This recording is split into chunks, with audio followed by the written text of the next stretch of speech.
Hello friends, welcome to Barek engineering world. তো আজকের ভিডিওতে আমরা দেখছি কিছু ইম্পর্টেন্ট সেকশন যেটা তোমাদের কলেজের অথবা ইনস্টিটিউট, কলেজ অথবা ইনস্টিটিউট বলতে পারো, পলিটেকনিকের। তো এটা হচ্ছে ব্রাঞ্চেস হচ্ছে diploma in architecture, civil, computer science technology, electrical engineering, electronics and telecommunication engineering আর ইলেকট্রনিক্স অ্যান্ড ইনস্ট্রুমেন্ট ইঞ্জিনিয়ারিংয়ের জন্য ইম্পর্টেন্ট, সব ব্রাঞ্চের জন্য ইম্পর্টেন্ট এটা, কিন্তু ফার্মেসির জন্য না। ফার্মেসিতে আসলে সাবজেক্ট হয় না এটা। তো এটা অ্যাপ্লাইড ফিজিক্স ওয়ান, যেটা তোমাদের ফার্স্ট ইয়ারে ফার্স্ট সেমিস্টারে এই সাবজেক্টটা পড়বে। ফিজিক্স আর ম্যাথামেটিক্স অলরেডি চ্যানেলে আপলোড হয়ে গেছে। তো এটা 3 নম্বর ভিডিও, যেটা ফিজিক্সের উপর আমি দিচ্ছি, ফিজিক্সের পেপারটা। এখানেও টোটাল মার্কস 20 হয় আর টাইম 45 মিনিট দেয়, 45 মিনিট দেয়। এখানে তোমার 4টা প্রশ্ন করতে বলেছে। 5টা প্রশ্ন দেওয়া আছে, 4x5 20। 5 নম্বর প্রশ্ন, 4টা প্রশ্ন আমি তোমাদের বলে দিচ্ছি। প্রথম প্রশ্ন বলেছে define work done by a force. তোমাকে ওয়ার্ক ডান বাই এ ফোর্সে ডিফাইন করতে, মানে ডেফিনেশন দিতে লাগবে। 1 মার্কসে বলেছে। আমি তোমাদের বলে দিয়েছিলাম 1 মার্কস থাকলে কী হবে, 1 লাইন অথবা 2টা লাইন ম্যাক্সিমাম।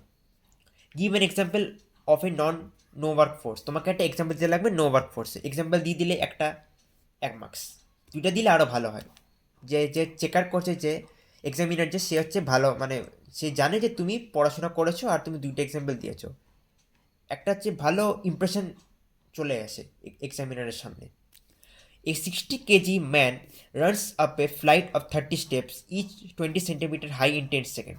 তো এই প্রশ্নটা তোমাদের করতে লাগবে। এসব হচ্ছে তোমাদের ওয়ার, তোমরা ছোটোবেলা নিশ্চয়ই করেছো ওই প্রশ্নগুলো। ওয়ার্ক প্রবলেমের প্রশ্নগুলো ছিল না, সলভ করতে লাগতো যে নিউমেরিক্যাল প্রবলেম সব, ওগুলো। ক্যালকুলেট দ্য পাওয়ার, তোমাকে পাওয়ারটা ক্যালকুলেট করতে বলেছে। ও তার সঙ্গে এই প্রশ্নটার সঙ্গে পাওয়ারটাকে বের করতে বলেছে। তো নেক্সট প্রশ্ন হচ্ছে 2 number, define kinetic potential energy of an object. তোমাকে কাইনেটিকের পটেনশিয়াল এনার্জি ডিফাইন করতে বলেছে একটা অবজেক্টের। 2 number, derive the expression K equal to 1/2 kinetic energy equal to 1/2 mv² for an object of mass m moving with a velocity v। তোমাকে expression করতে বলছে, মানে এটাকে ডিফাইন করে দিতে বলছে। 3 নম্বর প্রশ্ন হচ্ছে হোয়াট ইজ লিমিটিং ফ্রিকশন। কি লিমিটিং ফ্রিকশনটা কী হয়? 1 নম্বর, যদি তুমি ডিফাইন মানে বলতে পারো লিমিটিং ফ্রিকশন কী হয়। Write the relation between Fi and আর।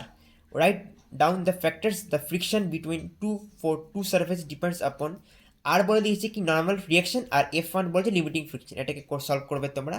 তো 1 1 আর 3, টোটাল মিলে 5, 5 5 5 মানে 15।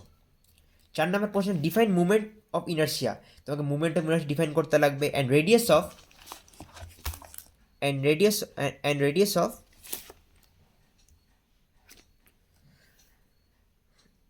গাইডেশন। এটা প্রথম প্রশ্ন। 2 নম্বর কেন বলেছে বলো? 2 নম্বর বলে দিচ্ছি আমি। Define movement of inertia 1 number, and radius of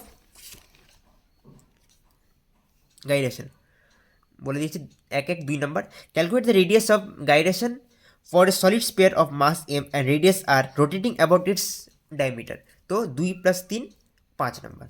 তো 5 নম্বর হচ্ছে ডিফাইন টর্কিউ। তোমাকে টর্কিউ ডিফাইন করতে লাগবে। And angular momentum, derive the relation between torque and angular momentum. তোমাকে করতে হবে ডিফাইন টর্কিউ 2 নম্বর, না define torque 1 number, and angular momentum 1 number. 1 আর 1 2 হয়, 2 মার্কস পেয়ে যাবে। আর ডেরাইভ দ্য রিলেশন, তোমাকে রিলেশনটা বের করতে বলেছে টর্কিউ আর অ্যাঙ্গুলার মোমেন্টামে। তো বইতে যারা যারা পড়াশোনা করে তারা তারা ঠিক বের করে নিতে পারবে। এখানেও বলে দিচ্ছি যে হচ্ছে এই পেপারটা কোন কলেজে সেটা আমি বলতে পারবো না, কিন্তু এটা ইন্টারনাল পেপার এরকমই হয়। তোমাদের 20 নম্বরে দেওয়া থাকবে 5টা প্রশ্ন, ঠিক আছে? তোমাকে যেমন 4টা করলেই তুমি 20 নম্বর, 20তে 20 পেয়ে যাবে। তো এইটা হচ্ছে কপিরাইট লাগতে পারে, আর হচ্ছে আমার চ্যানেলটা মানে আমার ভিডিওটা ডিলিটও হয়ে যেতে পারে। তো আমি হচ্ছে ইনস্টাগ্রামে আছি, টেলিগ্রামে আছি আর ইউটিউবে আছি। তোমরা লিঙ্কটা পেয়ে যাবে, আমার ভিডিওতে গিয়ে দেখে নিতে পারবে। মানে আমার প্রোফাইলে গিয়ে দেখবে লিঙ্ক আছে, লিঙ্কে গিয়ে দেখবে ইনস্টাগ্রাম আর টেলিগ্রামের লিঙ্কটা পেয়ে যাবে। আর সবাই ফলো করে রেখো আর জয়েন হয়ে যাও, আর ইউটিউব চ্যানেলটাকে সাবস্ক্রাইব করে রেখো। আর হচ্ছে নোটিফিকেশান বেলটাকে অন করে রাখো, যাতে তোমরা নোটিফিকেশন সবথেকে আগে পাবে। আর যদি ইনফরমেটিভ মনে হয় আর হচ্ছে এরকম পেপার আসে ইন্টারনালে, তাহলে লাইক করে দেবে, ঠিক আছে? আর এটা সেশনে যারা যারা 2025 আর 26-এ পলিটেকনিকে ফার্স্ট ইয়ারে ভর্তি তাদের জন্য খুবই ইম্পর্টেন্ট। সো আসলে তো আজকে এতটুকুই। ভালো থেকো সবাই, টাটা।